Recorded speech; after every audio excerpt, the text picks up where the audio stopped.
Il est 7h20, je finis rapidement mon café et décolle de ma maison. C'est la première fois que je prends la navette qui se trouve à quelques pas de chez moi pour aller au travail. Je me dépêche et essaie d'arriver un peu à l'avance, pour être sûr de pas la louper. Je regarde l'heure sur mon téléphone et je réalise que j'ai même quelques minutes d'avance. Je souris, contente de cette journée qui commence bien.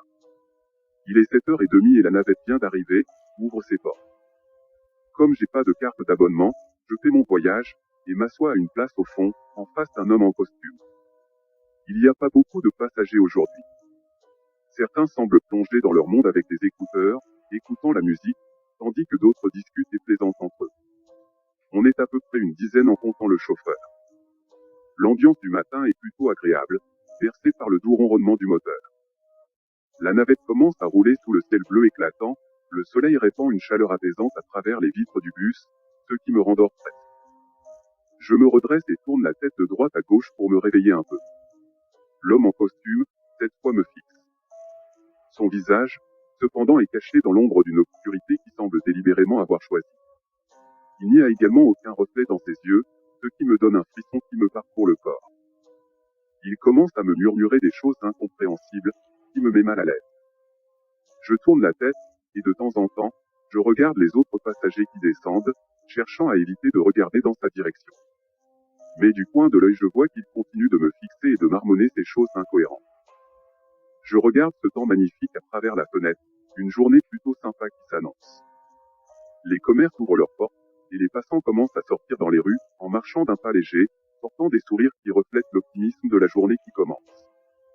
Les bars dégagent l'arôme alléchant du café fraîchement moulu du matin, attirant les amateurs de café, moi y compris. J'essaie de me concentrer sur la vue à travers la fenêtre pour échapper aux regards inquiétants de cet homme. Soudain, la navette fait un arrêt brusque, faisant basculer tous les passagers en avant. L'homme en costume reste étrangement immobile, et je remarque quelque chose d'étrange à ce moment-là. Les autres passagers semblent ne pas le voir. Mes yeux se posent sur une femme âgée à une place à côté de moi, mais elle ne réagit pas à cet homme qui se trouve juste devant elle, et qui parle tout seul. L'homme en costume continue de me murmurer des mots incompréhensibles, et je commence à me sentir de plus en plus mal à l'aise. La tension dans l'air devient palpable. Je décide de changer de place, espérant échapper à cette personne troublante. Alors que je m'assois à une nouvelle place, j'essaie de rationaliser un peu la situation. Peut-être que cet homme est simplement mentalement instable, et je suis malheureusement le récepteur de ses divagations incohérentes. Cependant, cette explication rationnelle ne suffit pas à apaiser le malaise grandissant en moi. Je frissonne en entendant la voix cette fois plutôt audible de l'homme en costume. Comme un avertissement sur le chauffeur. Mon cœur s'accélère, et une grosse angoisse s'installe en moi. Je jette un coup d'œil au chauffeur, un homme au visage ordinaire, sans trait distinctif, ses mains fermement agrippées au volant, concentré sur la route. Est-ce que l'homme en costume essaie de me faire peur, ou y a-t-il vraiment quelque chose de sinistre qui se passe ici? Les passagers descendent les uns après les autres du bus, sûrement pour aller travailler également. Ils se pressent sur le trottoir, chacun plongé dans ses pensées, se préparant mentalement pour la journée à venir. Certains se dirigent vers des bureaux chics et modernes, tandis que d'autres se dirigent vers des usines bruyantes et polluantes. Malgré leurs différences, tous partagent la même routine quotidienne. Ça fait plus de 20 minutes qu'on a décollé et tout le monde est descendu, il ne reste plus que nous trois dans la navette. Je suis le dernier à descendre, et ça me tarde vraiment d'arriver. Le silence règne dans la navette, et la tension est à son maximum. Je suis désormais seul avec l'homme en costume et le chauffeur.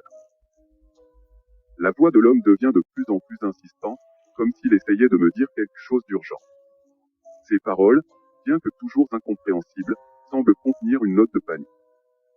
La navette roule à travers des quartiers de plus en plus déserts, et une atmosphère étrange s'installe. Les rues qui étaient animées quelques minutes auparavant semblent maintenant vides, comme si la normalité s'évaporait autour de nous.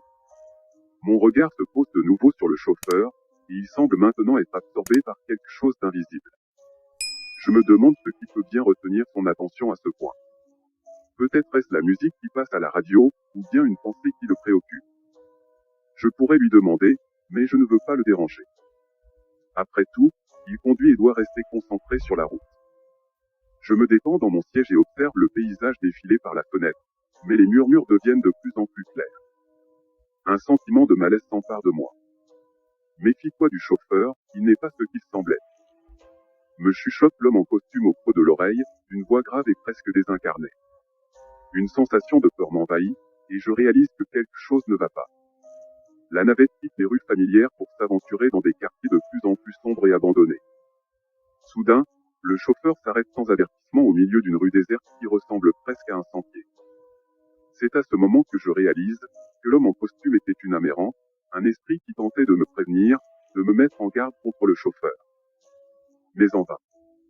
Le chauffeur se retourne brusquement, son visage déformé par une expression malveillante. Il brandit un objet tranchant, la lueur froide de la lame réfléchissant dans ses yeux dépourvus d'humanité. Il avance rapidement vers moi, accompagné d'un sourire démoniaque et de grands yeux noirs de sadique. L'homme en costume se tient là, impuissant, comme s'il avait échoué dans sa mission d'essayer de me prévenir. La lame s'abat avec une violence terrifiante, me transperçant et tout devient noir. La navette reprend sa route tranquillement, et je deviens une victime de plus, d'un fou qui s'est évadé d'un hôpital psychiatrique, il y a des années de ça. Qui a pris l'identité d'une de ses victimes pour passer inaperçu, et que la police n'a jamais retrouvé.